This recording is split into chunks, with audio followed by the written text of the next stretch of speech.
Hi, my name is Hunter. I'm the founder of Matrioshka Games, and I'm the lead producer working on Expedition Agartha. So for those who don't know what this game is, talk about what this game's all about. Yeah, for sure. Well, for the short version, it's basically medieval Tarkov. And if you want the long version, well, it's a PvPvE hardcore multiplayer medieval looter survival game set on the lost continent of Mu, in which players delve deep into the earth to find the secrets of Agartha. Now this is interesting because you mentioned Tarkov, and Tarkov's a really hardcore game. Like if you die, you lose everything. There's an in-game economy, like all that good stuff. Like is that the same kind of game this is? Like it is still super hardcore, like permadeath. You lose all your loot. Like they're gonna go through seasons. There's gonna be an in-game economy, stuff like that. Oh yeah, for sure. We're still in early access, so all the features aren't there yet. For example, we don't like have a player marketplace yet, but there's opportunities for players to figure out a trade their own way. And yes, there is kind of like an economy already. And yeah,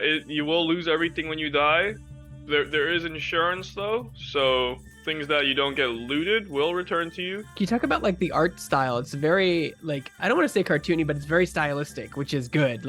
I think when games try to look too surreal, they can get dated really fast. It's part of the reason Warcraft is still successful, I think, because they have a really unique art design. So does your game. It's very like animated, very cartoony, very cel shading look.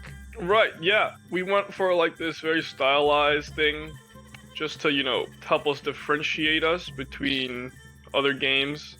And honestly, it just, it makes it easier for us to produce some assets. It makes it harder for us in other ways. Kind of like bridges the gap between like Sea of Thieves or Fortnite and like a little bit more gritty, because we got a lot of like gore and blood too. So Now talk about your combat system, because I know sometimes in melee-centric games, especially in first-person, combat can be a bit tricky. Talk about like you have a kick, you have like a dodge, and you have lots of different melee weapons. Can you talk about that? the way the combat is designed is to make it easy for casuals to learn.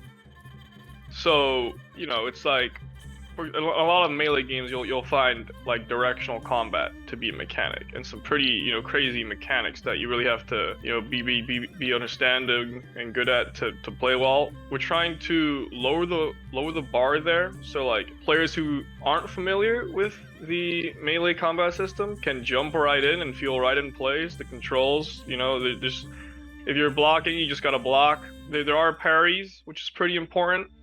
And parries are kind of just like blocking at the right time. So, it's more about positioning, because like, depending on the length of the weapon and where you are, especially with dodging, which is really critical as well, especially in this type of game where, when there's 3 players running at you and you're solo, you're probably gonna die. It's very important to be aware of your surroundings and your footwork, and, being able to move aside of a swing and step right in with an attack to hit an enemy who's like mid combo. You know what I'm saying? Talk about this world we'll be exploring in the game. Like, I mean, is it specific servers that we log into and that's where our character lives, or is it like one big world that we all share and fade in and out of instances? Every player has their own save data, and it's not like one big server like an MMO. Everything is instanced, so you will be on your own servers, even in the hub world. But you can like join a party, you can party up with your friends and be in the same hub world and like kind of look at each other, mess around with each other, and trade with each other while you're looking for a real game. And once you get put into the game, you get put in the game with total 12 players, and the server lasts 30 minutes, and you gotta go in, kill, loot, survive, and extract before the server ends, or else you will die. So there's like there's a timer for you to complete your mission, or your what do you call like dungeons in your game? Do you have a specific name for them? Like when you go out and scavenge, or when you're going through like a specific dungeon? We call them expeditions. Oh, like so it's not just a clever name. Expedition Agartha. It's like, and how many? The terminology is thrown all over the place, but I would like to call them expeditions. Now, how many different types of expeditions? We saw a lot of different biomes in your trailer. Like we saw like underground caverns and forests. Obviously, there's a very Caribbean theme in this as well, or at least in your home base, it's very Caribbean, very beachy, very Sea of Thieves, as you called it. Yeah. So we have 3 maps available to play right now. The first map is like the surface world, this like lost island, and there's a day-night cycle on this map. And around the 20-minute mark, the sun will start setting. and it starts becoming like a survival horror situation in which corrupted zombies will come out and start hunting you down if you don't get out. Kind of like Dying Light. So In the other nighttime's maps, super dangerous. yeah. Nighttime on the first map is particularly dangerous. You don't want to be caught out there unprepared unless you're specifically trying to, hunt down corrupted zombies. In the other maps, there's less focus on the day-night cycle, but everything is just more cranked up and difficult. All enemies are harder. All the loot is better. It gets more. The visuals get crazier as you enter like lost underground cities. No, games like these are always intimidating to me because, especially survival games like Ark or Tarkov or whatever, it's because their interface is very intimidating. Can be very intimidating. You talk about like how people are going to craft, switch weapons, go through inventory, pull things out, collect things, and like kind of paint a picture of how you're handling your inventory system in Expedition Agartha. Yeah, the inventory system in my eyes right now currently isn't perfect, but it gets the job done. We tried to make it as minimalistic as possible. So, the joke between me and my friends is that Escape from Tarkov is actually called Escape from Inventory. Right. Because that's like the real game.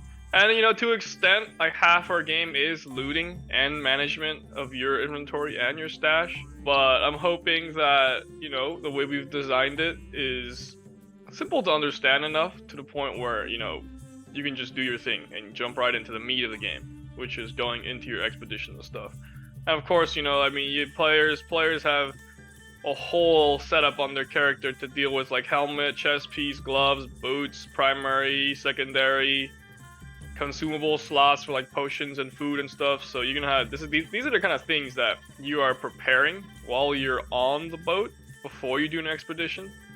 Can you talk about how death works in your game? You mentioned there is insurance, you do lose everything, but how do you keep weapons or regents or recipes that you find in the world? I'm assuming you have some kind of stash, you throw it in and that's always safe there. But if you take it out, is it gone forever and you use it, or do you know it permanently, for a recipe, for example? Everything you find in the game you can lose. You want to keep stuff in the stash, particularly if you find recipes for knowledge, you want to stick them in your stash. And we have all sorts of chests for organizing your stuff. We have bolt quivers, weapon chests, armor chests, food bins, document briefcases. And the document briefcase where you'll probably be storing all the pieces of lore or recipes that you want to collect. What does this game do differently when compared directly to Tarkov or something as big as Rust? Yeah, well, this game is very, very unique. I don't think there's any other game that is like it out there on the market right now. Just the fact alone that it's a extraction based game with melee focus is, there's nothing else like it. The first thing that you'll notice already is, obviously it's a PvP game, so you're probably gonna get out there and get killed, but it already gives you an opportunity to be more social. And there's less pressure to shoot on sight. The other games like Hunt Showdown or The Cycle or Tarkov or Marauders, it's you don't really have an avenue of communication. You see an enemy moving, it's okay, we're gonna shoot him first or he's gonna shoot us. One of us is gonna die here. In this game, you have an opportunity to walk up to each other, do a little role playing. You have moments to prepare and decide whether this is a fight you want to take or you want to just have a little chat and wish someone well on their way. And it allows for a lot more funny social interactions, I guess, in game. Now you do have, you said, zombies are one type of enemy that you'll be facing in this game, or you call them something else there in your game specifically. There are regular zombies who are just out there. They're easy to kill. There's also corrupted zombies. They're the special zombies that come out at night, or the ones that you find deep in the caves. Now, can you talk, do you have ranged weapons in this game as well? Do you have bows and arrows? Do you have, there are magic in your game? crossbows. There's gonna be no magic. That's not something we're going for. This game is supposed to be a low dark fantasy, historical type thing. So we want to focus on real world weapons, real world armor, real world martial arts. Magic in this ability is probably limited to just magical seals you could put on your gear to upgrade them a certain way, but there will be no throwing fireballs or any of that. Or lightning bolts. Yeah. Is there an end to this game? Can you actually win and complete it? There's no really like win game condition where you like, the credits start rolling. It's one of those games where, like the journey is created by you, the player. And, it's like, I guess technically once you've looted everything and collected all the best armor and defeated all the enemies, bosses, explored all the maps, technically you have beaten the game, but there's an infinite amount of, I guess, multiplayer content, like an online interactions. That's the real meat of the game. Now, like with other survival games, do I have to worry about being online? Can like my stash get raided if I'm not playing in real time, and I have to be there to defend it, or are you a little bit more casual in that regard? There's no like base building or base raiding or anything like that. So if you're offline, you're just offline, and the only way you can actually lose stuff is by playing in an expedition. What is having the game enter early access opened up for your team, like from feedback wise and bug fixes and all that stuff? It's pretty crazy, I guess. It's like opening the game to like thousands of people who are just playing now. It's been really good to help us find bugs. We've been like patching almost every day since we released, and trying to make sure the game is stable, trying to fix exploits. These gamers are hardcore. They'll find everything wrong. They'll just do the craziest things. Like we had a really, like when we launched day one, we had a real problem with fast attack situations with like daggers and fists, because you could like stun lock people. You'll find some videos and streams about it, but it was chaos because you just have like a bunch of naked people shouting slurs at you, punching you to death, and you just couldn't do anything about it. But we fixed that.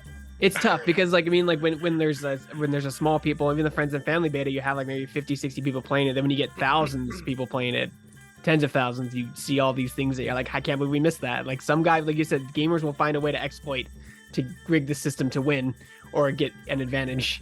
Exactly. Can you talk about like how deep your crafting system is? Like, is it on par with other survival games? Is it simplistic? Is it super complicated? I don't think gamers will be coming to this game for the crafting system.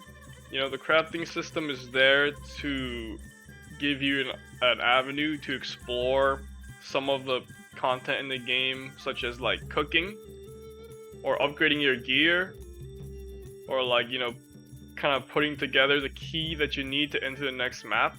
It's not in-depth crafting. It's not a game where, we're gonna expand upon it, but it's like, it's no more in-depth than other games. Just like basic crafting, nothing too crazy like in Minecraft or in other survival games. I compare it to Minecraft because really what you're doing is throwing a bunch of stuff into a container, and if the ingredients equal something, then you get an output.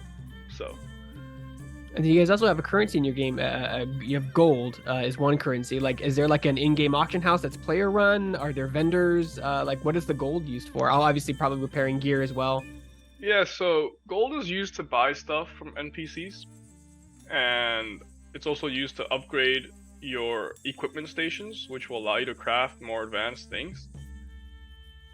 We have plans for a player auction house in the future, but it's out of scope for now. And then where can people go to support your game? You mentioned you're in early access. Are you anywhere else? Like, are you coming to console anytime soon or anything like that? I don't think we're coming to consoles anytime soon. In fact, the game just it doesn't work without a keyboard and mouse. The whole inventory system would require a overhaul. Overhaul to work with a controller. So yeah, it's gonna be a while before we come to consoles. It's pretty much only on Steam early access PC right now. And so where can people go to support your game? You said Steam. Do you guys have a Discord? Yeah. Talk with the community and give out all your social channels as well so people can get in contact with you if they have feedback or want to play your game or want to purchase it. Yeah, definitely. Well, it's like if you buy the game, you can open the game and it'll take you right to your Discord. If you want to just join our Discord without buying the game, you can also do that. Yeah, it's probably going to be at least another year for sure. It depends on how things go. There's no definitive answer. Because, things like that are always unknown when it comes to game development. I guess we didn't really talk about the actual the setting of the game, which is one half of the game that I guess would be interesting for people who are, interested in conspiracies and stuff. The whole Agartha thing. So there's like a murder mystery, like talk about the story of this world. There's like a murder mystery thing happening where you're exploring some kind of ancient ruins or kind of finding out what's going on. Yeah, so while making the game, I have actually successfully convinced myself that Agartha does exist, and it's like one of those things where you just have to be wrinkly brained enough to connect all the dots. And the idea here is that like we, even right now with all our modern technology and knowledge, we don't know the truth about our own ancient past. And I think it's like people are actively trying to actually prevent new theories and knowledge from becoming mainstream for some reason. And our game explores the idea of inner Earth civilizations, and you can see this in multiple creation myths from around the world, which is really strange to me. It's like why are multiple mythologies and cultures around the world talking about how humans came from inside the Earth? Or what's with the global obsession with like some race of ancient snake people? Like that's like everywhere, from Asia to the Americas.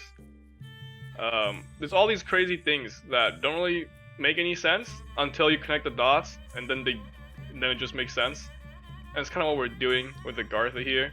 We're putting together all these mythologies, all these religions, all these crazy conspiracy theories, and it all connects to the central dot, which is a concept of Agartha. And yeah, this IP has so much room to grow. Like I'm so excited to being able to produce new content and get more crazy ideas out there, and hopefully people who are interested in this kind of conspiracy theory, they're interested in playing the game as well and seeing what kind of content we have to reveal about it.